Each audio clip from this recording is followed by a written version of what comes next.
Hey everybody, it's Mysterious JG, and it's tempting not to talk because this intro music from this game, the menu music, is like one of my favorite theme songs in any video game ever. But this is the Mysterious JG, and I'd like to say it's time for Romance of Three Kingdoms 10, but actually it's not time. It's about a month and a half early, but I figured it was time to give you guys some information about what's coming, to give you guys a chance to respond to the call to heroes. It's a call to arms, folks. Romance of Three Kingdoms 10. I guarantee that it's going to be the best Romance of Three Kingdoms 10 LP on YouTube, at least until somebody else does one, which seems less and less likely because I don't think it'll even be done when Romance of Three Kingdoms 12 comes out. But anyway, this is Mysterious JG. You may know me from my previous LPs, which included Romance of Three Kingdoms 11. I'm working backwards to the series, except not really. I'm going to do this, and then I'll probably do 12 when it comes out. But I'm playing this game on an emulator. You can probably already see there's a little graphical glitch here and there. There's a little green line under the word continue, under new game, under new officers. Don't really know what to do about that. There are a few things that I want to do in this video, and I didn't really script anything out in advance, so let's try not to just completely get off topic, JG. But there's a few things that I want to show you. Thanks to somebody who's, I guess, a subscriber on my channel. Never really heard from him before, but somebody found out I was doing this game and went ahead and got me the... How do I switch portrait types? Maybe I don't do that here. Somebody found out I was getting ready to do this game, and I'd already done a lot of off-screen playing to try to unlock stuff. And by a lot, I mean a couple hours. But somebody who will be named later on account of I didn't bother to note his name. Oh, you know what? I can do that real quick. Hold on, folks. It's very unprofessional, but... Oh, never mind, I can't do it because YouTube is, like, taking forever. So forget it. But yeah, there's a certain person who sent me a save file that has almost everything unlocked. A lot of these pictures that you can preview here would not be unlocked unless you would earn them in-game. But someone came along and was kind enough to do this for me. This includes all the animated events. Peach Garden Oath, Cao Cao confronting Dong Zhuo, who looks a lot like Sun Quan to me in that picture. We got Jiao Chan seducing Lu Bu, this famous incident where Lu Bu's archery shot saved Liu Bei from I forget who, but it was important. It's just not a guy who ended up in Dynasty Warriors, so I do tend to forget those guys. The death of Dian Wei. There's a whole bunch of them. I'm not going to go through them all because I'm not going to show them to you. At least not right now. You guys can ask if you really want to see them later, I suppose. I don't think these are on YouTube, actually. One Less Star in the Sky, The Death of Zhuge Liang, The Fall of Shu, Stone Sentinel Maze. Yeah, there's a couple of specific events from the novel that Sun Xuan splitting a wooden table in half. These are all things that I never would have unlocked on my own. Maybe like a fifth of those I'd managed to unlock playing the game on the PS2 over the years, but somebody had like really gone out of their way and gotten all this stuff, and I appreciate that, mostly because they unlocked the new officer portraits that we're going to be using when I go through in a minute and show you guys how to submit your officers for this LP. But right now, I want to do something else. There's a couple of scenarios that I can play. This is a very different game from Reigns of the Three Kingdoms 11 in one respect. Huge difference is that generally, basically, the overriding difference between the two games is that in Romance of the Three Kingdoms 11, you play as a force, and in Romance of the Three Kingdoms 10, you play as an officer. Even if you are the ruler of your force, you still have much less direct control over how the war between the various factions goes than you would in Romance of the Three Kingdoms 11. And for that reason, one of the big decisions that I'm going to have to make is whether I want to start playing as like a really high-ranking officer, or whether I want to start playing as sort of an anonymous nobody and work my way up the ranks. And of course, I have to decide what officer I want to play as, not a force, an officer. Now, we're going to have created officers in this, and I do plan to include JG Mystery, but I don't really feel like playing as a created officer, and I don't feel like making a created officer-only force. If I did, this is something I'm asking for you guys to submit your thoughts and ideas. If I did, what would be interesting to me would be if I put a bunch of like really high-powered created officers together. I would invariably have their leader be Master Reaper, and because to me, one of the fun things about watching certain LPer named Grimmeth R's LPs, and I don't intend to refer to him a bunch during this, but he did LPs of 2 of the previous Romance of the Three Kingdoms games, and what I always thought would be fun would be wondering, you know, if a competent player instead of the AI was controlling those other forces, would he really be able to like build up from one city the way that he did? So it would be fun for me. It's not really a true test of it, because obviously Grimmeth would do better than the AI that would be controlling his force, but just dumping a bunch of officers into a city, like high-powered created officers, and seeing whether I, while playing as, you know, Cao Cao or, you know, Sun Tzu or whoever, would like be able to crush him instead of vice versa, which is what always happens in his LPs. But we've got a couple things that we can do here. We've got the personality. In order to select a character, we've got the recommended officers. I'll show you these, multi-talented. The suggested scenarios for somebody who doesn't know the game are to play as Zhao Yun, excuse me, during the Dragon Awakens as Chibi Burns scenario, which is basically, this would be him helping Liu Bei's army. Basically, this is Shu building itself up from around the time of the Battle of Chirbi, which was a big battle between Wei and Wu. This is essentially what I played as in Romance of the Three Kingdoms 11, and I would be playing this as Zhao Yun. There's Guan Yu in the Two Powers Collide at Guandu scenario. This would be a slightly different one for Guan Yu, because he would actually be, in this one, this is like the point in his story where he was torn away from Liu Bei and Zhang Fei and ended up temporarily with Cao Cao, and that was one very interesting part of the novel, but not something that is really captured that well in most of the Koei games. And probably one of the more interesting ones out of this one would be playing as Zhang Liao as a retainer of Lu Bu during the time when Lu Bu is a rogue force with no home city.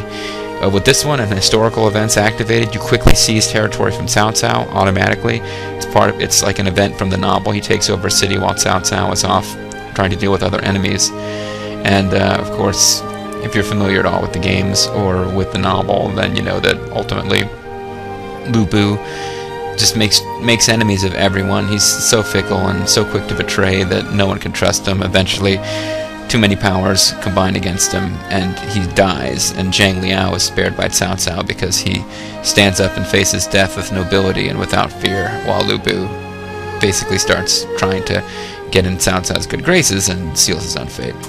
So that would be an interesting one, because you don't start with a city. You can also play as the sovereigns, the two obvious ones here. Liu Bei, and basically the dragon awakens as Chibi burns. That's the dragon is, of course, Zhuge Liang. We're talking about the scenario with the 3 visits and the foundation of Shu. Or you can play as Cao Cao in what's, for Wei, kind of similar.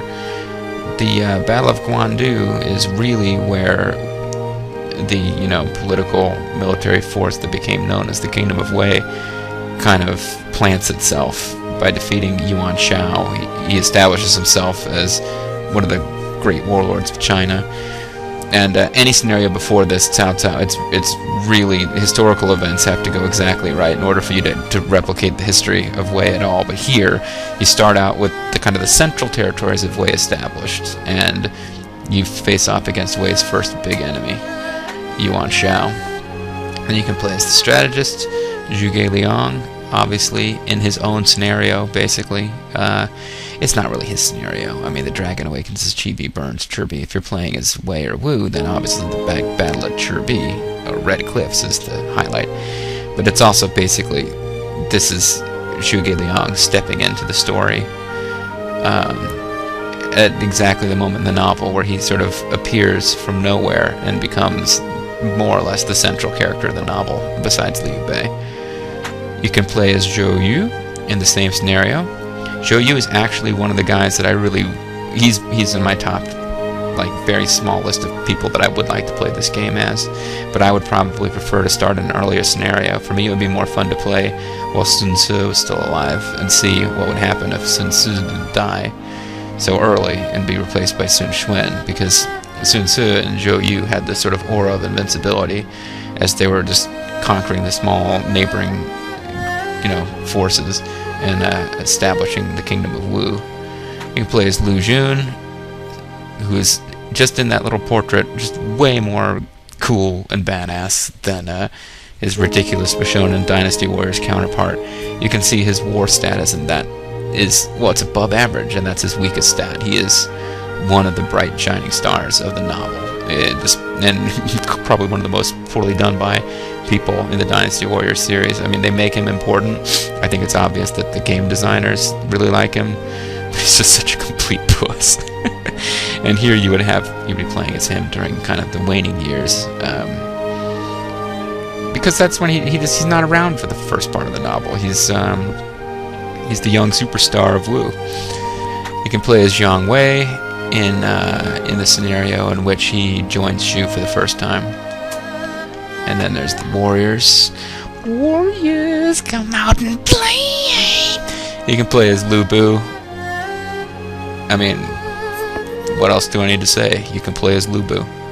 His war is 108. 100 is the max that you can set it to with a regular character, created character. I believe 100 is actually his base war stat, but his unique halberd gives him a +8 to war. He is basically in war terms, obviously, he is the tops in this game. Leadership is very high, intelligence is very low, political and charisma very, very low. He is made for war and not much else. You can play as Zhang Fei. In the Han Zhong scenario, this is actually, you can see 51 years old. This is quite late in Zhang Fei's life. And if I was going to play as Zhang Fei, I would probably want to take the reins of Zhang Fei a little earlier on, when Shu was sort of being established. But here he's getting ready for one of the last big successes that he has, which is helping to fight against Wei's invasion. Or no, I think it's the other way around. This is like Shu on the attack. I don't even remember. I don't remember Zhang Fei and Zhang He fighting. So this is an episode from the novel that seems to have slipped my mind. And you can play as Ma Chao when he's first joined Shu, which is... I'm not crazy about Ma Chao, but if I was going to play as anybody from the Ma clan, I would probably prefer to play while Ma Teng's forces still exists and has the potential to conquer China, rather than Ma Chao sort of becoming a vassal of Liu Bei. So those are the recommended. There's also a personality test. I'm going to go ahead and take it again, but I know exactly how it's going to come out because I've done it before. Oh, are you having trouble choosing a main character? If you let me ask you a few questions about yourself, I'll pick the perfect character for you. What do you think about dueling? It's battle's greatest glory. I'd rather run and keep my life. Honestly, folks, I'm not the one who's going to go out there and start picking physical battles, especially if I'm actually really involved in a force like this. I think I'd be more valuable dispensing folksy homespun wisdom, so I'll try to run. What would you do if you discovered a thief? Chase him down? I'd call for help. I wouldn't want to risk my life over, physical possessions that he may have stolen. It would depend on the scenario, but... You've fallen for an enemy ploy. Why has that happened? I was caught unprepared. Blast that sneaky coward! I was caught unprepared. If they're able to outsmart me, it means that I didn't do my job properly. What should you do if there's something you don't know? It's probably not important. Research it until I do. I'm going to go with research it until I do. I'm going to assume that it's of some importance. I mean, obviously, it's something you don't know, and they're talking about, like, baseball statistics. I'm not going to research it. But if it's something important, I'm going to assume it is. If someone you are indebted to is in trouble, you can't abandon them, can you? Do whatever I can to help. Not if it means trouble for me. I'll do what I can to help. Especially if I'm indebted to them. What situation would best demonstrate your ability? When everything's going my way, I work best under pressure. Personally, I do tend to get lazy in my real life, which is one of the reasons I'm LPing when I'm, over here.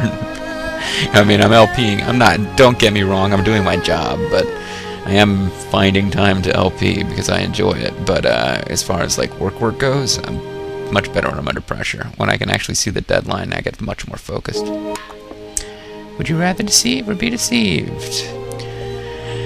Well, folks, I think Cao Cao himself put it best. It's better that I wrong the world than allow the world to wrong me. Deceive. What do you wish to do in a rapidly changing world? Take advantage of the change, or just try to live through it? I think you gotta try to take advantage. I mean, you don't have to be like a vicious evil bastard about it, but if there's a world of chaos out there, why just, like, crouch down and cover your head? You gotta try and make something of it. And as of every single time it's come out, I've gotten Joshua, as Bobo and I were calling him. I don't think that's how his name is pronounced. You'll remember him from Dynasty Warrior 7. To me, he always looks like he's a pirate with this big poofy purple pants. He's kind of a snidely whiplash mustache twirling villain in that game, which kind of makes me think, like, hey, how come they think I'm a snidely whiplash mustache twirling villain? But he's also Minister of Wei, served Li Zhu, but felt neglected and joined Zhang Zhu, brilliant strategist who defeated Cao Cao's army numerous times, but later submitted to Cao Cao along with Zhang Zhu, Grand Commander of Wei. Looked him up on Wikipedia after this. He's actually a really important figure. It's surprising to me that he wasn't in Dynasty Warriors earlier, especially when it took them a long time before they got Wei a strategist other than Sima Yi.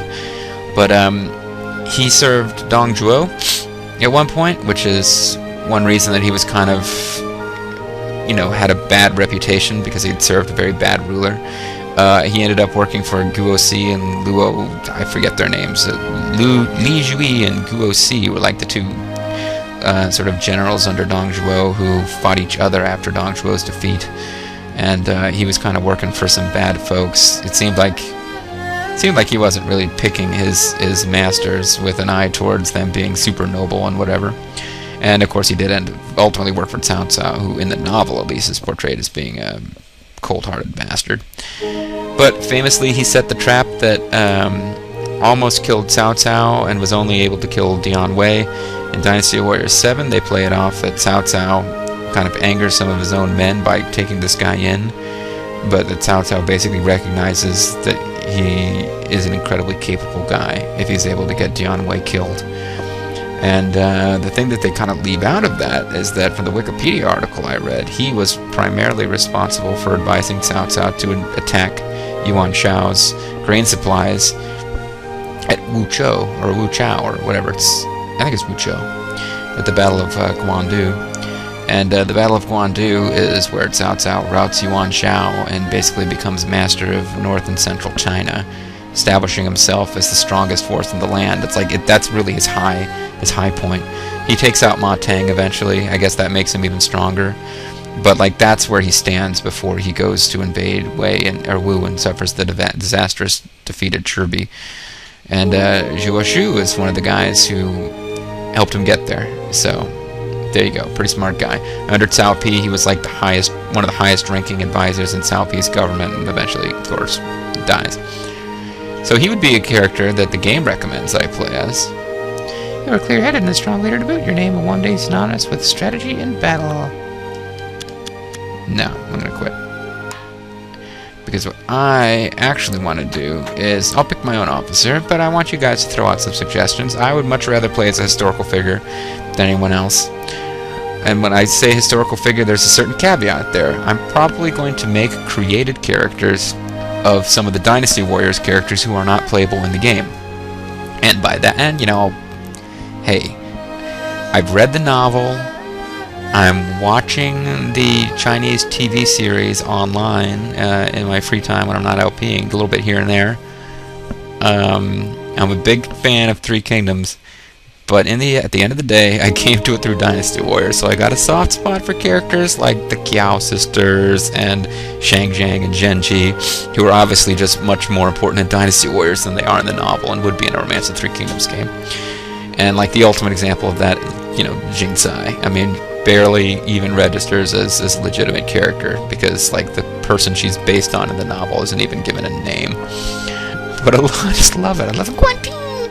If you want me to hear a lot of Guanping shrieking, you could recommend that I play as her. I did make a created officer of her at one point, but I'm leaning towards playing as somebody from Wei or Wu just because I've already done Shu. Either way, odds are good that I'm going to make some cause created warriors of the female characters from Romance of Three Kingdoms, and any one of them would be one that I could have fun playing as, although they're not going to, there's no way I can make them married to their male counterparts because every single woman in Dynasty Warriors is married to one of the male characters, you'll notice if you're paying attention, because that's the only way that women ever appear in the novel, as if they're mentioned as being the beautiful wife of a famous male character. So yeah, if I make a Genji Ka, Cao Pi is not going to treat her any better than he'd treat anyone else. Although in Genji's case, that might be for the best. If I make a, you know, created version of Jia Qiao for fun, Zhou Yu will not show her any favor. So those are things to keep in mind. I could play as any of those, but I'm also really tempted to play as, I could play as Jia Shua or Cao Pi and play one of the Guandu scenario, or I could play as Zhou Yu and try to found Wu. Whatever, I really feel like founding one of the kingdoms and then guiding it to victory is what I'm saying. But let's do a quick recap of all the kingdoms, or not the scenarios that we could play here, and that way you guys can see what they're about, and you can maybe throw out your advice to which one you'd like to see. There's a cool little scrolling picture here. We've got Zhang Jiao and fiery stuff, and of course the Peach Garden Oath. Revolt awakens heroic ambitions. After 400 years of prosperity, the great Han dynasty has begun to decline, and power struggles in the imperial court provoked dissent throughout the land. Finally, the Taoist Zhang Jiao led his disciples, the Yellow Turbans, to revolt. Their rebellion, however, was soon met in battle by a new generation of heroes, including, of course, Zhang Fei, Liu Bei, and Guan Yu. No, I don't want to outshoot. I didn't mean to do this. I'm selecting the scenario now. I want to back out of this. Can also do Dark Clouds over the capital. There we have Jiao Chan and her father, whose name I can never remember. The looming figure of Dong Zhuo, and of course, Lu Bu. Turbulence persisted after the Yellow Turban's defeat as the imperial court bickered constantly and eunuchs assassinated Grand General He Jin. With the court in turmoil, a man named Dong Zhuo seized opportunity and took control of the young emperor. As tempers flared, the capital fell deeper into danger. Probably not going to do either of the first two, because it's really kind of hard to create any of the historical flow of the Three Kingdoms novel from these early points, because Wei Wu and Shu are not going to establish themselves properly. The game, after a certain amount of historical events at the very beginning, the game is just going to sort of swing into letting the AI and your forces take their own course, and you'll never see Wei Wu and Shu coming out of these two scenarios. And even this one's pretty hard. You have to come all the way down to the bottom before Shu's really going to form up properly. But I think I'm going to pick one of these ones. Thunder Roars from the Central Plains. This is a strong possibility here, folks, especially if I play as Zhou Yu.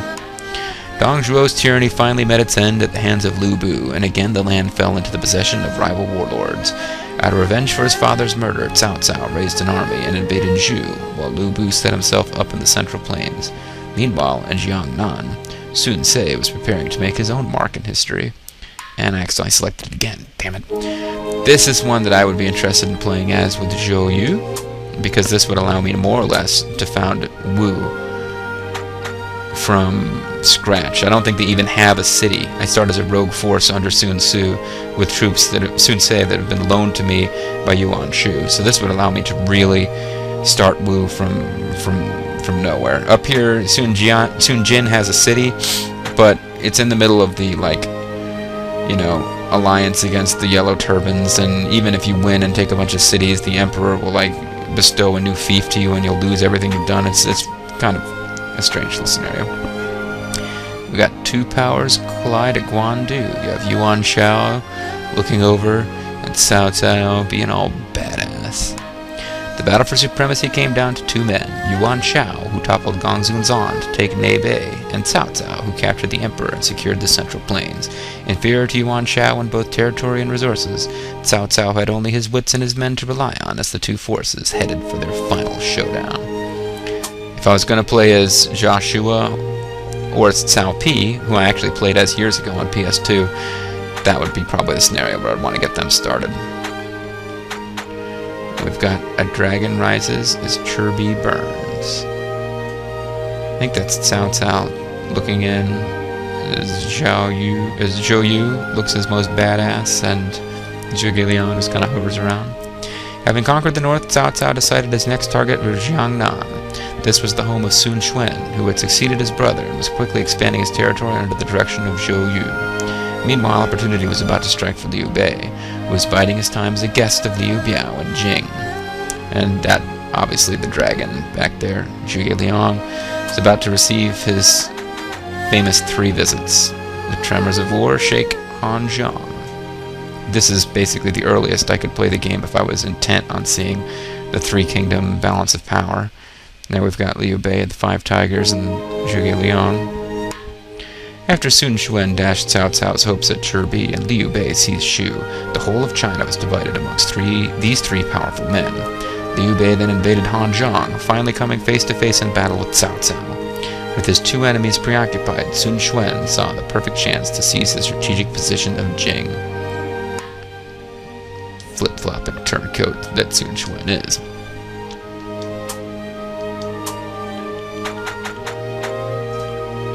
Struggle between old enemies.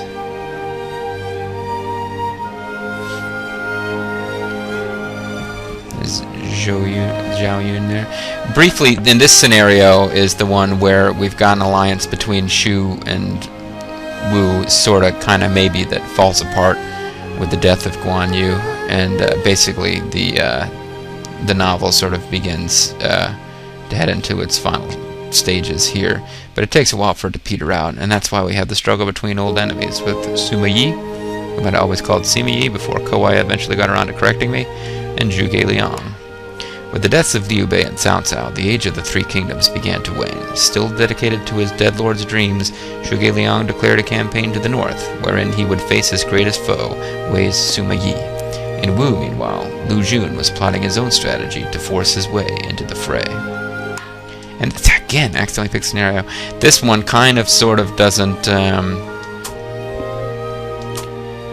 reflect real history in a way, at least that narrative doesn't, because the fact that Lu Jun never really led much of an attack against either of the other kingdoms, but just consolidated and made Wu more defensible, is part of the reason why Wu was such a non-player near the end of the novel.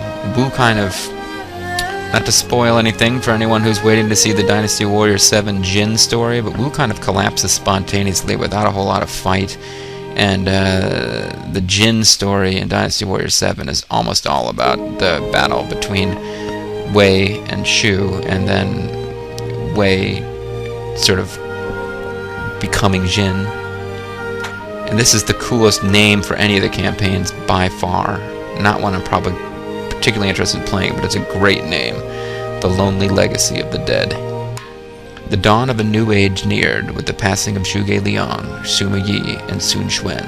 The sons of Sima Yi, Sima Shi and Sima Zhao, seized power in Wei, while Zhuge Jin's son, Zhuge Luo, was taking command of Wu. In Shu, Zhuge Liang was succeeded by Jiang Wei, who continued to struggle in a fight that had been left to him alone. And he just looks so much more badass there than he does as like pretty boy in any of the games. He's not as bad in 7 as he was in 5. And in 5 he wasn't that bad either. It's just all that dialogue with Zhuge Liang talking about how wise and talented he was. The wise and talented Xiang Wei. But that's a really good line at the end there. Continue to struggle in a fight that's been left to him alone. That's a strong theme in Dynasty Warriors 7's portrayal of the Jin story, which I'm looking forward to doing when I get back to the States with Bobo. And it's a big theme in the novel. I mean, Shu eventually collapses because Zhuge Liang had been holding it up with no one to help him but Jiang Wei, and then the whole weight falls on Jiang Wei, and it's just too much for any one man. And then the last scenario, if a lot of people really push to see it, then maybe. But this is not really what I want to do. Heroes from across time. Hero of chaos, Cao Cao. Blood relative of the Han Liu Bei. 3 generations of the proud Sun clan. Brave warriors, wise ministers, brilliant strategists, and dazzling beauties. Great men and women from throughout the history of the 3 kingdoms come together at one time, ready to face off in the ultimate battle to rule of the land. Well, that's a little bit of a typo there. The only problem I have with this, it's got every single officer in it. It's like a fantasy scenario. There's yellow turbans. The Suma clan has its own city. They are not subordinates to Cao Cao in this. They're their own force. But I like prefer to sort of kind of recreate and play with the history of the novel a bit, which is why I'm like jonesing to either do Thunder Roars from the Central Plains as an officer in Wu. I could play as Zhao Yun, or I could play as like one of the Dynasty Warriors chicks, Shang Zhang, or one of the cows. Or I'd like to do 2 powers collide at Guandu using someone from Wei to sort of starting off with Wei as a force that's there, but I can kind of guide them to becoming a power. Or jumping into the Dragon Rises of Chibi Burns and try to do the birth of Shu. It'll actually be a bit easier than it was in 11 because the historical events will give me big tracts of Shu territory automatically. I'll inherit those cities from Liu Biao that I had to take manually. I had to take cities in Romance of the 3 Kingdoms 11, and I built Shu sort of out of order. This game will make it much closer to history, but again, I've already done it. It was a long LP, Romance of the 3 Kingdoms 11. I hope a lot of the people watching this have seen that and enjoyed it too, but it would be kind of a repeat of what I've already done. So anyway, these are the scenarios that we can work with, folks. Let's get on to how you can participate. New officers.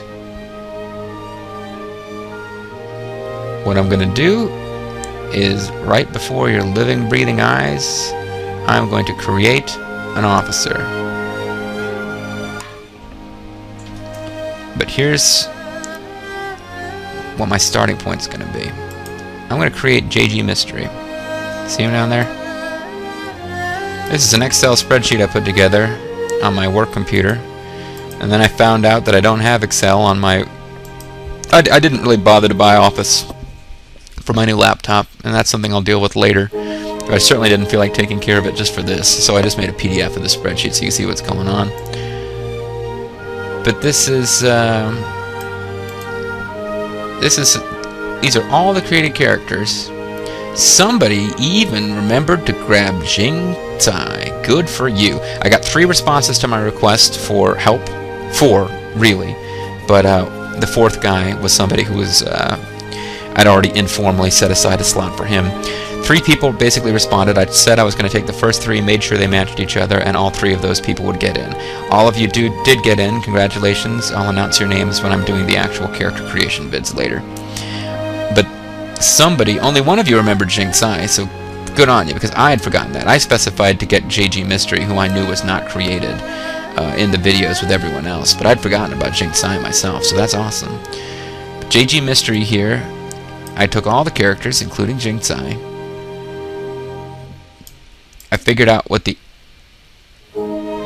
average, what the total points was for each character, what their average was. This really doesn't mean much, I just threw it in there for fun. I figured out the total points for each character, and I got the average score for everybody.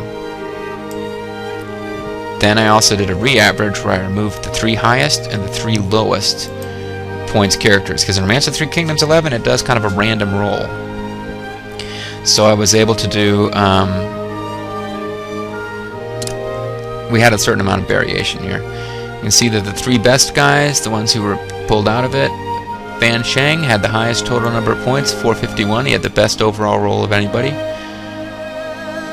You can see that Branded Elemental and Pancakes Guy were, well, 3rd and 2nd respectively, because I read them out of order. So those 3 were removed from the equation. I took out the 3rd worst character, I Hate You Zhen, although I Hate You Zhen was not terribly far off, but she was a little bit below. So sorry about that, Larry. You can see Sun Nicola. I don't really remember Sun Nicola. Sun Nicola joined Wu, which was obviously the intent, considering the surname, family name Sun. And fought in Wu for a long time, and since Wu was the last kingdom that I went to war with in RTK11, kind of didn't see a lot of Sun Nicola, and I don't remember the person who submitted Sun Nicola making a lot of comments, but I might be wrong. But they're gone. And then you can see, this should not be a surprise to anyone, Mr. Sirius had the lowest overall stats, and you can see it was a huge, huge gap. The highest person was 451, second highest was 438, so that's like 13, a difference between first and second. The difference between I Hate You Zhen at 381 and Mr. Sirius at 162, well, it's more than 13.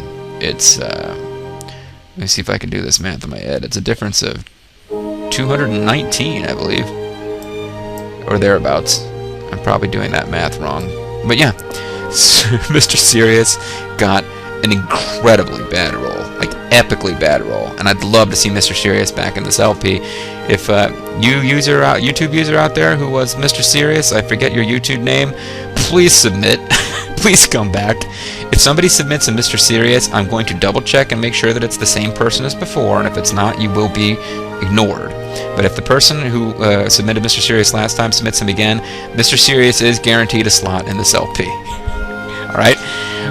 But there's a caveat. Mr. Sirius, like everyone else, will have a choice.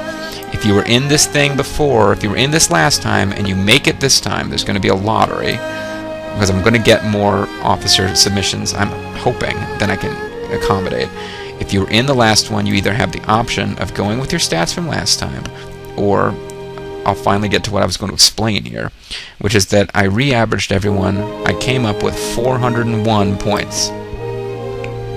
401 points is what we get as a re-average when I take out the 3 top and 3 lowest officers from last time. Now, considering that without doing that it's 393, I think what's fair is just to make things simpler, 400. You've got 400 points to distribute. Mathematically, I think that's pretty valid. So let's go back to the game. So let's make an officer here. Let's make JG Mystery. Family name is going to be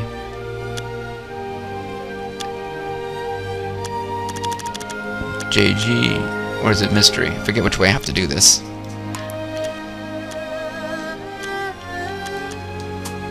I think if the family name is Mystery, he becomes JG Mystery.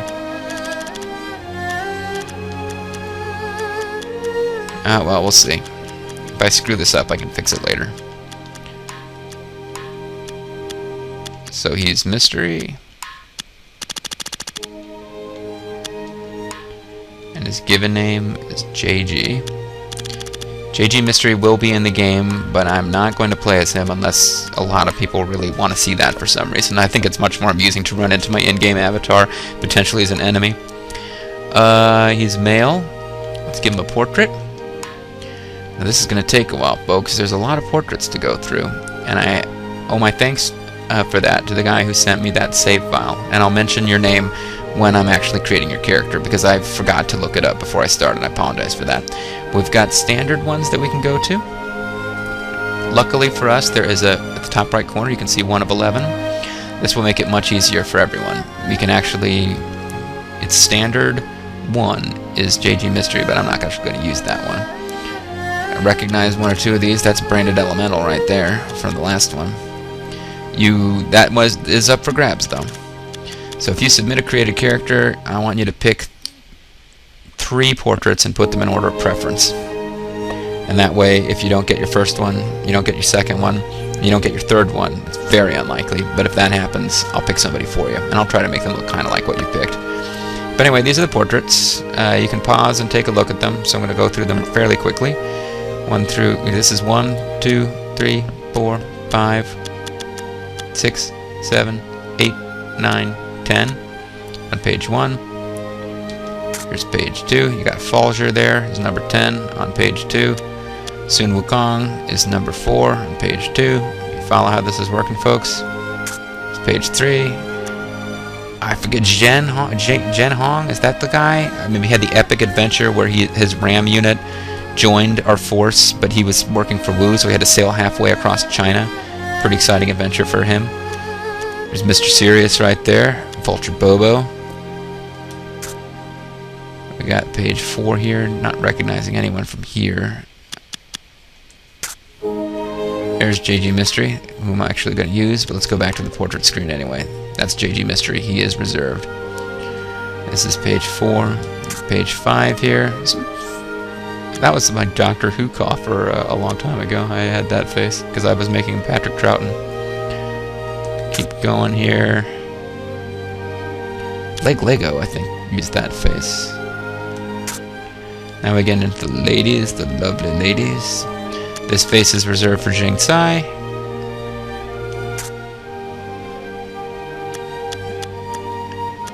And keep on going here. I don't think that the face that was... I don't think Denate Halos' character's face is actually on here. But anyway, those are the standard portraits.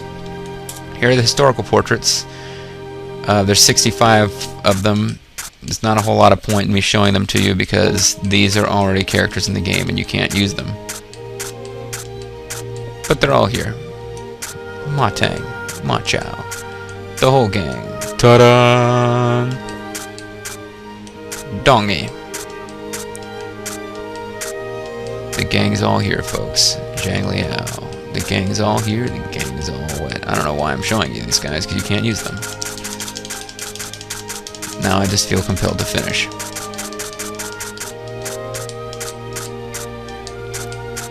There. So those are the portraits you can't use. The non-officers. If you really want one of these, I guess you can ask for it, but it'll be weird to me. If you pick the messenger, and I keep seeing him, when your character shows up and I'm interacting with him, it's going to weird me out. But they're all here. They've actually got names, so if you really want one of these, if you really want to be the warrior, to me looks like he's kind of drunk, go for it. Yellow turban with buck teeth, go for it. You can tell me non-officer, page 2, number 8, or you can just say yellow turban, but don't pick these guys. I'll be annoyed if you do. I'll honor your request, but I will be annoyed by it. If you really want to be Emperor Xian, if you really want to be, like, you know, wasted by Rembrandt, I mean, whatever. If I, and this is the thing, if I can make Jiao Chan and Yue Ying and give them these portraits, because unless I play as the spouse of these officers, I won't see them anyway. The only time these people appear in the game, well, Sheng Zhang does the dueling tutorial, but otherwise, these people only appear if you're playing as their husband, and you go home, they might appear and say, hello, how are you today, and that's basically it. So, like, Genji would have that face, if I decided to make a call of her. Then we get into the specials. Guy who gave me his memory card said he unlocked almost all of these. He said he unlocked all but like 4. I think it's actually more like 12. But here they are if you want one of the special faces. I believe these are officer portraits from previous versions of the game. None of these are ringing a bell right now. Well, that's pretty clearly Guan Yu, and that's Guan Pi. Don't know so much about the rest of that. Might be Gan Ning. That's Xiao Dun, I'm pretty sure. There's Shou Yu, Zhu Rong, Wang Zhang. Watch out, you'll change your dreams. Zhu Zhu, Zhu Liang, of course. There's Zhu Shu, who's not Zhu Zhu. There's Cao Cao. So yeah, these appear to be some kind of alternate versions. There's Sun Ce, who looks way cooler in Romance 3 Kingdoms than he does in Dynasty Warriors. These are, yeah, alternate versions of those characters. Dong Yi down there. Ma Chao. I think that's Liu Shan. That's definitely Liu Bei. But if for some reason you feel like looking like an historical officer, but you don't want to look exactly like them and make it extra confusing, you can pick one of these, the special pictures. You're probably better off going with the standard ones, but the special pictures are here. They are available for your use. You can be special. Is that Ma Yuling? Yunling? That's Lu Bu's daughter. She is an officer. Lu Baishi, I think she's called. She is an officer in Master Kingdoms 11. She's not in any other kawaii game that I'm aware of. Special 2. These are characters from Nobunaga's Ambition, I believe. Or Samurai Warriors, if you prefer. And that means that for the vast majority of them, I don't know who they are, because even if I've played some Samurai Warriors, I haven't played Nobunaga's Ambition, so I don't know who corresponds to who in that one. I should know that, like, half-moon helmet design, but I cannot remember who has it. And there's more than one person who has it anyway. So I don't really know for sure what force they're on. That's definitely one of the Takada guys, or maybe one of the Sanadas who supported the Takadas. Don't know who any of the females are. Like, any one of these is probably supposed to be Inahime, and one of them is probably supposed to be Nohime, but I don't know. There's a lot of ladies in this. Yeah, if you want a female character, you might want to go with one of these Japanese ones. That's definitely supposed to be Nobunaga Oda. If you select him and you show up, I will make you say, "Is that so?" Or even worse, "What is your desire?" every time you appear, so you might want to avoid that. That's, I don't know, that might be Hideyoshi. That's definitely Masamune Date. I'm pretty sure that's Tokugawa Ieyasu. That's probably supposed to be, what's his name, Honda. Oh, I forget Honda's name. Mitsuhide? No. Honda's like the Samurai Warrior's equivalent of Lu Bu. He's like super honorable, but he's like unstoppable warrior dude, and I don't remember what his name is. That's, I forget his name. He's married to Oichi's, Nobunaga's brother-in-law gets killed. He's the leader of the Azai, but I forget his name. And here's other dudes. That's Kenshin Uesegi, whatever his name is. That's probably Takada up there. Yep, Japanese guys. Don't you just love it? These appear to be created dudes. Some kind of like mummy, if you feel like being a mummy. There you go. Special 2, screen 10, number 6, Japanese mummy. And more Japanese guys. You can be the new, paler Uncle Baldo. So if Falger feels like his character hasn't gotten a lot of sun since Master Kingdoms 11, you can pick that guy. More Japanese dudes. Yep. Running out of stuff to say. The video is going way longer than it was supposed to, but that always happens with these character creation type of ones, and I'm not even creating a character yet. Yep. Yep. Mm-hmm. Oh, that's a handsome young man. And now we're back to the beginning. So that was it. We did special, special 2, standard. I think we're finally out. Okay. So, what's my birth year gonna be? Gender male birth year? Well, let's assume that I wanted to do, let's assume that I wanted to do scenario 4, which I think is scenario 3 or 4. Yeah, let's assume I'm gonna do scenario 3, because that's the one I'm leaning towards. So I'd want to be about 20 by the time scenario 3 rolls around. So 175 is my birth year. Lifespan 99. This is something that I think was unlocked on the save file that I was given. Thank you very much to the person who gave it to me. This is something that was unlocked by the fact that I was able to, or this person was able to win the Heroes from Across Time scenario. Or that's lifespan extension. It might not be the 99 years thing. You can pick your father. Who's your father? I did. But JG Mystery was torn from the thigh of Zeus. There are no officers capable of being the mother and the spouse. You can have spouses as a created officer, but only if you go in and create a female officer to be the spouse. So, like, somebody wants to play this game and they want their girlfriend or their wife, or come on, JG, don't assume as always males playing this game. If you want your boyfriend or your husband, or hey, your gay lover, you know, all I'm saying is that you can make two characters and make them be married, but it's not really going to impact anything, because if they're an officer who's out working and doing stuff, they're not going to be in the same city as you necessarily. It means very little. You can pick a close friend. This is going to impact which force you join. I don't know that it makes any difference. If you pick another created officer, I don't think it does anything. But if you pick one of these officers, it will make you more likely to join their force and less likely to join forces that they're opposed to. Like if you pick Cao Cao as your favorite, as a close friend, you will probably end up, well, you'll start with a close friendship with Cao Cao. We'll explain friendship later. Probably not in this video, probably once we start playing the game proper. But you'll be much less likely to join Liu Bei's force and much more likely to join Cao Cao's force, but not guaranteed to join Cao Cao's force, and it's not impossible for you to join Liu Bei's force. It's just an influencing factor. JG Mystery has no friends. He's a friendless drifter. Portrait we've done. Abilities. So, like I said, folks, if you were in the last one, you have the option of going with your stats from last time or reallocating in 400 points.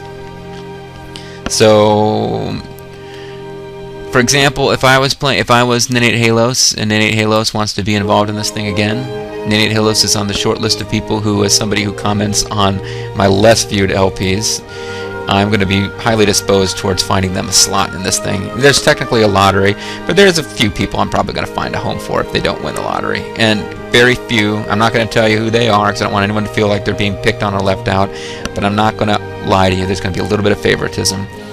I toyed with the idea of posting like a trivia thing where you had to submit your answers by personal message and you had to answer questions about stuff like Lennis 2 and Bionic Commando for Xbox 360, the stuff that like none of you watched. But no, I figured that would be too dickish. Not to mention I'd have to go back and rewatch them to come up with questions. What was strange about the city where Robot Bombo was discovered in Jackpo's Secret of the Stars? And it's like multiple choice. But no, I'm not doing that. But anyway, so like if I was playing as Ninate Halos, I could either choose to go with these stats or I could choose to reallocate 400. And if I were him, what I would probably do is I would start with these stats and then I would just allocate an extra 13 points. And that way he could sort of feel like he's similar to what he was, or she was, excuse me. Pardon me, ma'am. Ninate Halos, you lovely young lady that you are. I would just give myself, oh, you know what, I want to give myself another 17 points to... I want to give myself 60 more points to intelligence and then 1 more point to leader, and I'll continue to have a crappy war stat. And that might be what I would do. Oh, I came over here so I could give JG Mystery his stats. JG Mystery actually had 423. I had a really good roll. So I'm one of the people who... And I'm not playing as JG Mystery, so I'm not really cheating or anything. But it would be to my advantage to actually stick with this instead of reallocating 400. So I'll go 90, 78, 84...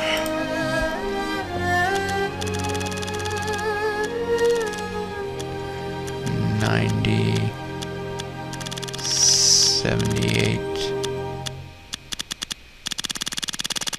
84, and then what were the other two here? They were 91 and 80.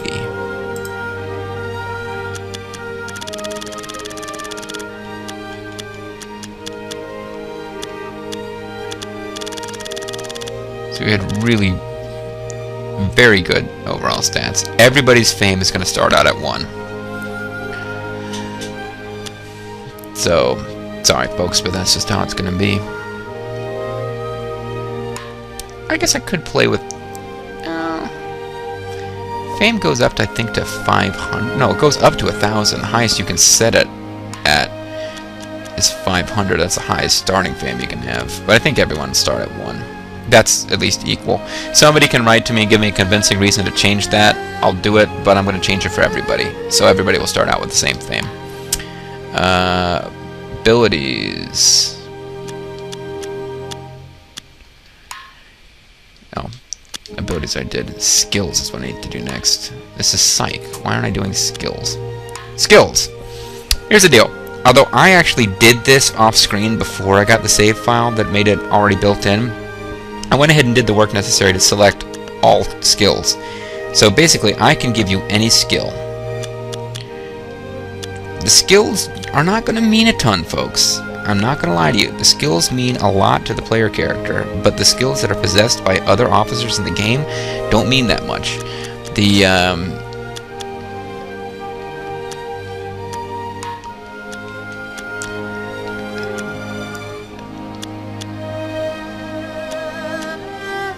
How do I go in and actually affect them? Here we go. So, the domestic skills are not going to mean very much at all, because what they actually allow you to do is spend more time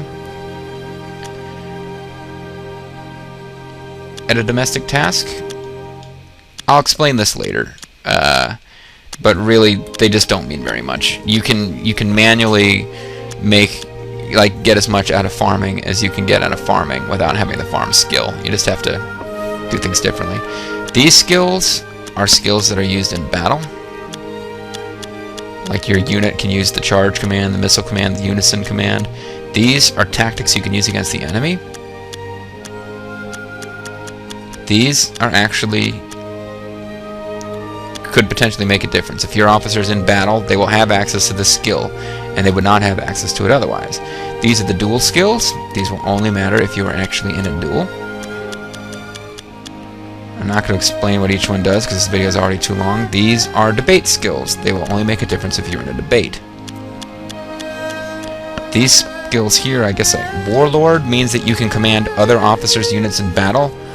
Like when your turn comes up, you can use a command that will allow you to direct another unit that is not under your direct command, as long as the officer whose unit you're directing is of an equal or lower rank to you. This is a really useful skill in this game. It can be abused to great, advantage, because if you have a unit that's positioned near the gate and you need to break down the gate to win the battle, and you've got several officers with Warlord, everybody can give issues to that unit, and it can take it will take 5 actions in one turn, and the rest of your army will just sit there, which means that you can just get one unit in place and just totally abuse it. So that's a useful skill. Hero is useful to the player character, tremendously useful, because if you have high intelligence and low war, because it means that when you try to enter an enemy city, normally you would either have to bribe the guards or you'd have to fight a duel and defeat the guards. If you have the hero skill, you are allowed to use debate, and you can use the same thing in any situation where you were accosted by, a robber. When you're wandering around in this game by yourself, you will occasionally be, attacked by pirates and stuff. Sorry, Bobo, it's true. If you use the hero skill, you are allowed to debate them.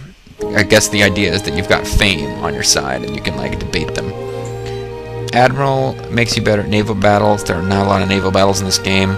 Spy has something to do with gathering intelligence on enemy cities. I think you either get better intelligence, or once you gather intelligence from a city, you continue to get new intelligence from them from a certain amount of time. Host is almost worthless to the player character and completely worthless to a non-player character, so don't select it. Doctor allows you to cure people. It's kind of interesting. Don't really use it. Wizard. Wizard allows you to cast magic, like we saw in, I don't remember if it was Romance 4 or 6, but we saw one of the officers under Grimmeth's force call down lightning, but it accidentally hit his own men and caused huge damage. That can happen in this game too. I don't use Wizard. It's too unpredictable. But basically you get to pick what type of character you want to be. Ordinary, brave, wise, cunning, leader, or versatile. I think JG Mystery would either be wise or cunning.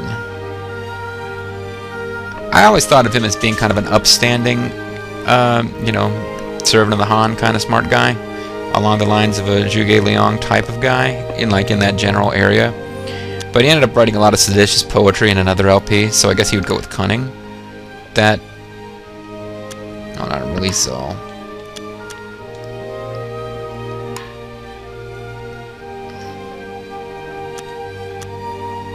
I'm trying to...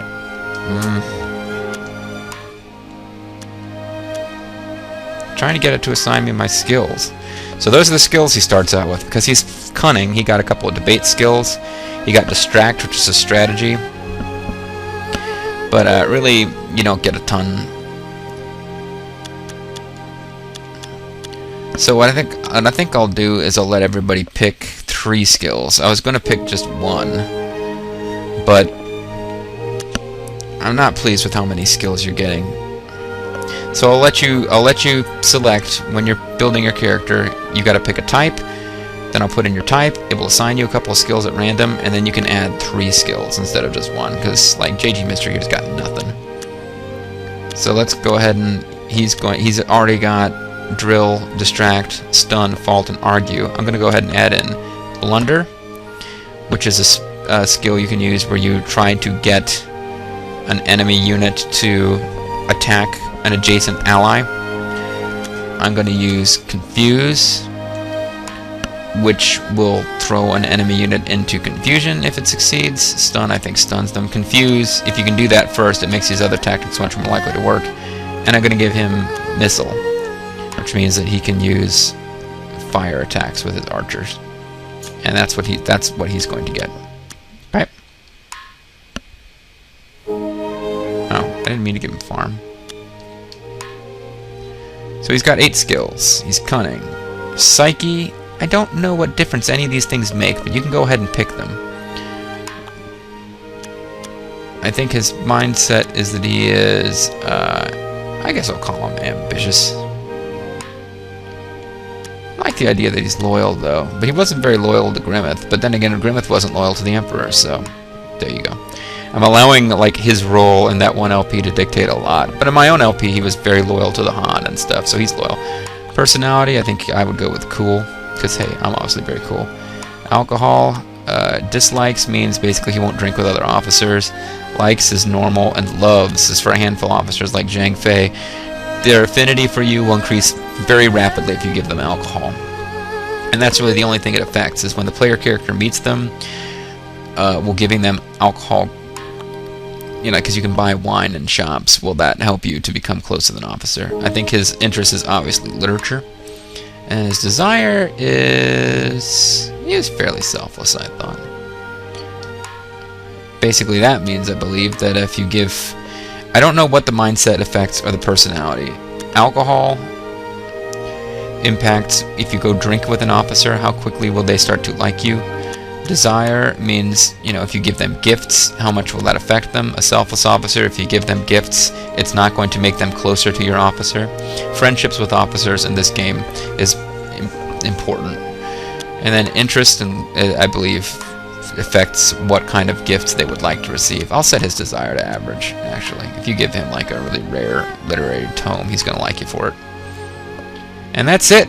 There's actually a lot less to select, even though it took me forever to go through it, than in the last game, because you don't get to pick your 5 best friends or your 5 most hated enemies or anything like that. This is all you really get. So when you submit your officer, you're going to need to give me the family name, the given name, give me the gender.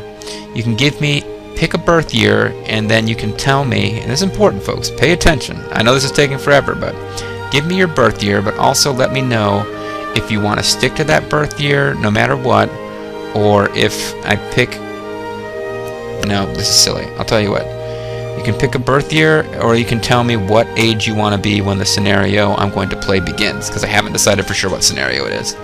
So for this one, I'm assuming that he's going to be playing the Thunder, Rumbles, and whatever scenario, and he's starting at the age of 20. So tell me what age you want to be when the scenario starts. That's probably the better thing to do. You got to pick a portrait. You got to pick your abilities based on either 400 points, or if you were in a previous LP, you can use your abilities from last time. You have to tell me if you want to be ordinary, brave, wise, cunning, leader, or versatile. And then you have to tell me 3 skills you want me to add. If you get any of the skills that you asked me to add already come up from your random roll, then you don't get any extra skills. I'm not going to pick skills for you.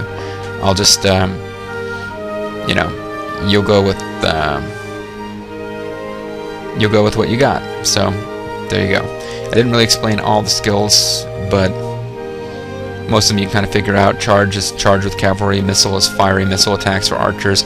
Unison means you can attack in unison with friendly units if you have an enemy unit surrounded. Settle means that you can settle down a friendly unit that has been confused or stunned, or distracted or whatever. Rally increases morale. Surprise, I think, allows you to hide, and if enemy units come up to you and they don't see you, you can surprise attack them.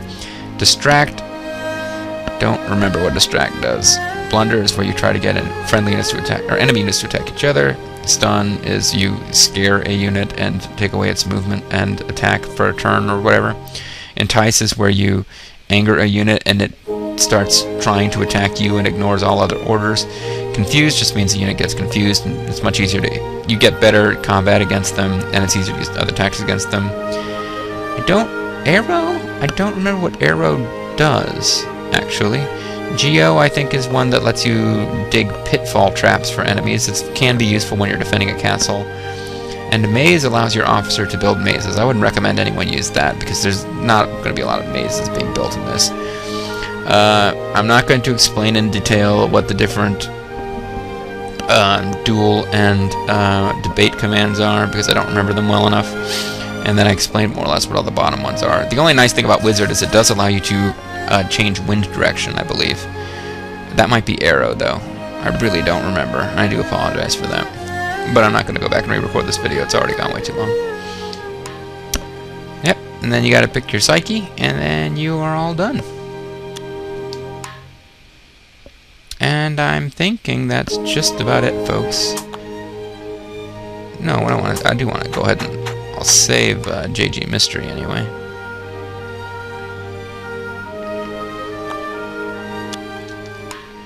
Alrighty. So there you go. I gave you the ground rules for creating an officer. There is one other thing that we need to keep in mind. I was told by somebody that if you don't assign officers to cities, there's a strong chance they will never appear in the game. So as much as it annoys me, I'm going to have to assign you guys to cities. For that purpose, we're going to use Heroes from Across the Time map.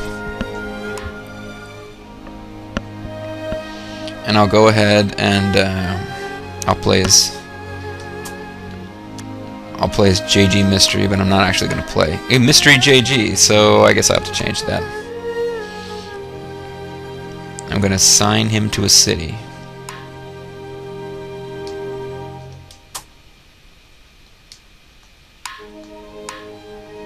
Alright. This is not the way the map is going to look in any other scenario, because everybody's on the map. But this will give you a general idea of where you're going to be. You have to tell me what city you want to be in. You either need to pick a city or you need to pick a force. I would suggest you do both, because if you say that you want to work for Yuan Shao and then everybody tells me they want me to play a later scenario and Yuan Shao is already gone, you're not going to work for Yuan Shao. You're just going to end up in a city as a free officer. So these are the cities. You tell me a city, you can tell me a force. And I'll throw you in the force if you want to be in a force. If you'd rather just start off as a free officer somewhere, anybody can recruit you. You have to start somewhere. Wu Wei and Ji Ping are up in Matang territory. Tian Shui, Wu Du, Hanzhong, Anding. Those are kind of in like where Dongyi was back in the day. There's Jitong, Chengdu, the capital of Shu.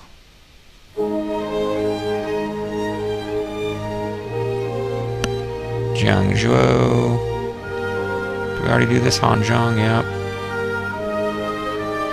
Jianning. I know I'm slaughtering these names. Apologies to anybody who knows how they're actually pronounced. Yunnan. Yongchang. That's like non-Mon territory down here. Might be interesting to pop up in non-Mon territory.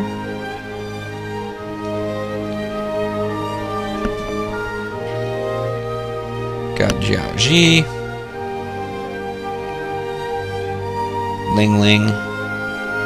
Ling Ling ain't gonna do a thing till she got that ring. We got Guiyang, Changsha, Bu Ling, Jiangling, Jiangyang, Jinyi, Wan, Zhuchang, capital of Cao Cao land, Luoyang, Chang'an, Hanzhong, Shangyang, Yang'an. Wasn't this where the epic battle between Shangyang and Wan? Or maybe there's another city up here. But yeah, this is like the killing fields in Romance 3 Kingdoms 11. It's like a million battles up here. before I finally attacked Cao Cao. Luo Yang, Hei Nei, Shang Dang, these are all kind of in Wei territory here. Yi and Jin Yang, that would be up where Yuan Shao was. I think I already showed you all these cities. On dang that Hanzhong again, yep. I love this music, but now I've been listening to it for like an hour. There's Beiping, Ji, Nanpi, Ping Yuan, Beihai, Jiabi, Jiaobi, Shouchun, Lujiang, Chaisang, Jianyi. Pretty sure I've already done these. Puyang, Chenliu, Runan, maybe not. Jiangjia, Juchang, okay. Jianyi.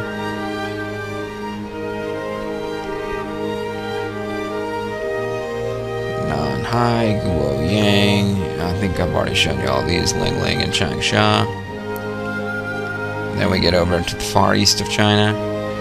Jianghan, this is Wu territory, obviously. Huoji, Wu, Jiangyi, Xiaopi, Shouchun, and Lujiang, Jiabi, Beihai, Beiping,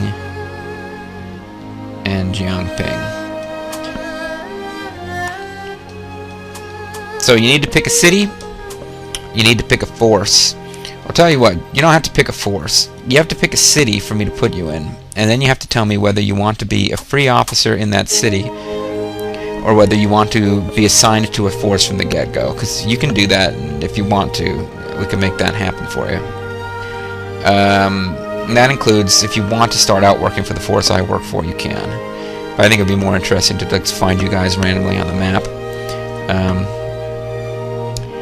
Yes. Anyway, so yeah, if you pick a city from those, you'll be dropped there, and tell me whether you want to work for a force or whether you just want to be a free officer in the city. So that's what you need to do in addition to giving me... I just want to make sure I don't leave anything out. It's such a long video. I would hate to think I left anything out. So in addition to the names, your gender and birth year, or the age that you want to be at the beginning of the scenario, you can pick one or the other. Pick portrait, pick your abilities, they have to add up to 400. Fame is going to be 1 for pretty much everybody. Pick which of the officer types you want to be, and 3 skills that you want to get, assuming you didn't already get them from the officer type. You got to pick your psyche settings. You got to pick your city. That's it. There's no affinities with different weapon types. There's no friends or enemies. There's no frenemies. If you really want to, I suppose you can pick a... I left it out, but somewhere in here, I think you get to pick close friend, don't you? Yeah, you can pick a close friend if you want. You can be the child of a historical officer if you want. I wouldn't really spend a lot of time on that. It's not going to mean very much in the end with how the game plays out. And that's it.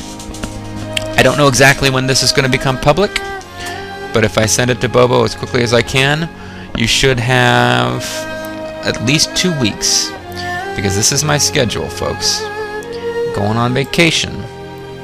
I'm flying out of Afghanistan on March 15th. I'm going to spend about 2 weeks and some change in the United Kingdom on R&R, during which time I will have my computer, but I'll also be trying to do other things than LP, and I don't know if I'll have internet. So I might be able to record during the evenings character creation videos during that time. It's hard to say, but I won't be back till Afghanistan for the 31st, until the 31st of March. So the earliest I could start recording the actual LP is going to be in April. I am working for a living over here. I have to tell you right up front right now, I don't think I'm going to be able to churn these out at the same rate that I was doing Romance of the Three Kingdoms 11. I don't think I can promise you that almost every day there's going to be another half an hour of footage. That's possible, but it's less likely. I'll do the best I can. But assuming Bobo gets this thing posted in the next couple of days, you guys have got, let me think here. I'm going to give you guys a couple of weeks to submit your officers. I haven't decided exactly how many I'm going to include. but I do need to come up with a date when I'm going to cut off submissions. So let's say that you need to submit to me by March 11th. That's a Sunday. Sunday, March 11th is the last day you can submit. There's a certain amount of wiggle room here. I'm sure that few, if any of you, are in the same time zone that I'm in. But I'm going to say, roughly speaking, around midnight on March 11th. Anything that comes in after that, on Monday the 12th, is going to be too late to be considered. That'll give me a few days here to review these things before I leave and figure out who's going to be in the game and who's not. There are, I already mentioned Falger, probably Ninate Halos 2. They're both in because, you know, they've been around my channel for a long time, commenting on my stuff. I'm sure there's other people who have done the same and are deserving.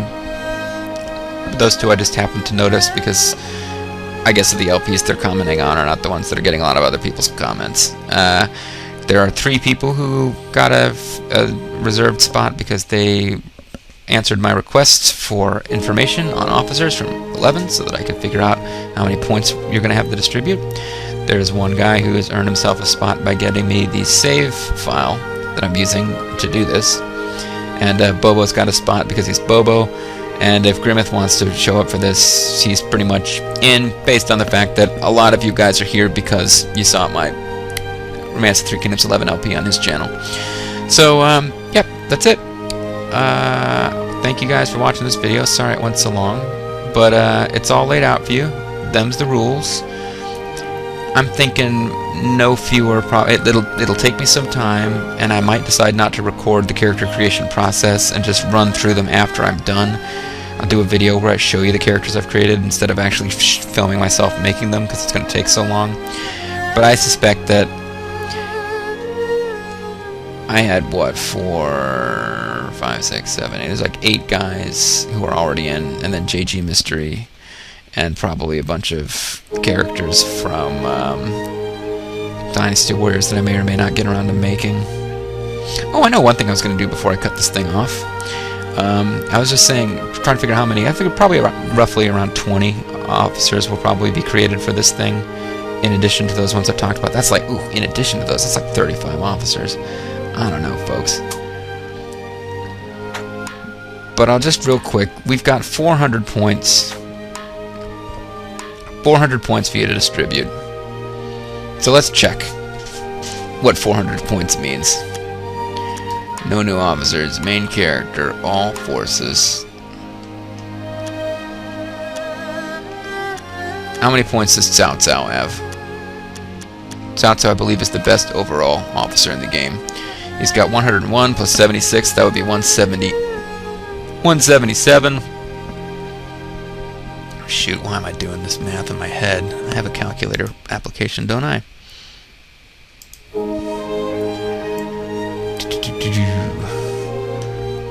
101 plus 76 plus 92 plus 96 plus 96.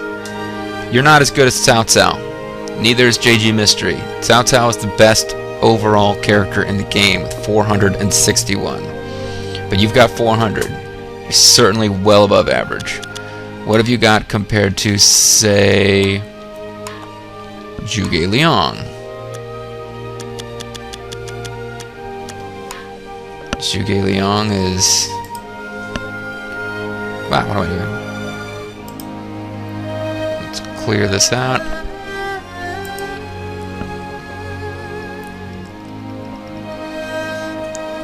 Zhuge Liang is let down by his war stat. He was a lover, not a fighter. He's got 422. You're only 22 points short of being as good as Zhuge frickin' Liang.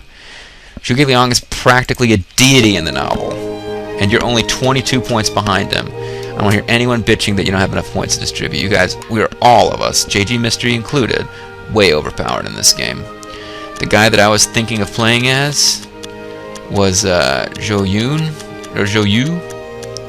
He's like the guy I'm going to play. If there's not an overwhelming response for everyone else, I think I'll play as Zhou Yu and found Wu.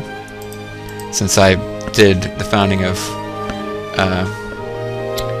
Shu in a different LP, this means I can probably found Wei whenever I get around to playing 11.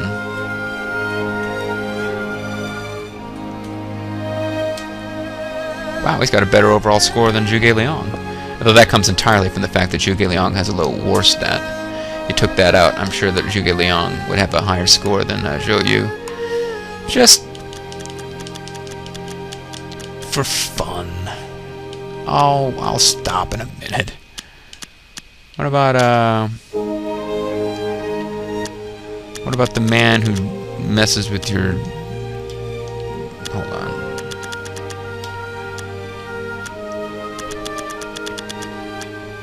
I'm blanking on a name. Huan Zhong. That's what I was going to do. Huan Zhong. The man who manipulates your very dreams. Who enters into your mind and changes your dreams around. He's got like dark shadow powers of the night to change your very personality. How many points has he got? I mean, this is like the Shadow Master, the Master of Darkness. You got more points than Huang Zhong. He can change your dreams, but he can't beat you in a straight-up battle of who's got the most points. Last one we'll check. Well, we'll check Liu Bei and we'll check Sun Quan, and then we'll call it a video because this has gotten ridiculous here. Just trying to establish to you folks that pretty freaking strong characters. Nobody can really complain. Nobody is like game-breakingly powerful, but you can't complain. Liu Bei, the hero of the freaking novel, the main character of the novel.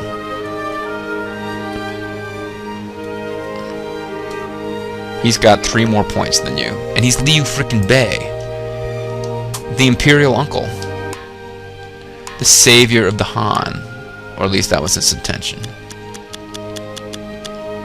He's only got a few less points than you.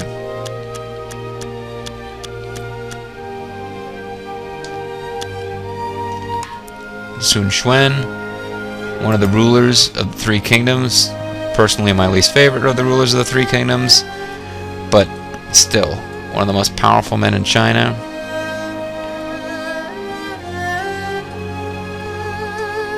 He's got a few more points than us. What I'm basically getting at, folks, is we're in the same range as the most powerful figures in the game. And that's about where, like I said, that's the average that we got from Romance of the Kingdoms 11. That's about what they do. They don't give you a game-breaking character, but they give you a random roll which makes you well above average. And that's where all of us are going to be. We're above average Mike Sanders, each and every one of us. It's like we're from Lake Wobegon, or all the children are above average. But there you've got it, folks. So, comment. You can IM me or personal message me if you want. What I'm looking for is your created character stats. We've already gone over what that requires. Let me know if you have a strong preference about which scenario you'd like to see and what character you'd like me to be. And I want everyone to bear in mind that there's no guarantee that your character will show up or that they will be prominently featured. If they do, your odds are probably better if you end up in my force. But this is a game following one officer. So while I hope people will throw out their character ideas, I hope people will get involved with following their character and being excited about that. There's no promises on that one. This is basically going to be the story of one man, and that man will be whoever I end up playing as, unless they're a woman. This is Mysterious JG. I want to thank you very much. I hope you haven't gotten really sick of the menu music, because there's some really great music in this game. We'll be enjoying it, and we'll be enjoying everything else about this game starting in April. Thanks for watching, folks, and I'll see you in ancient China. Bye-bye now.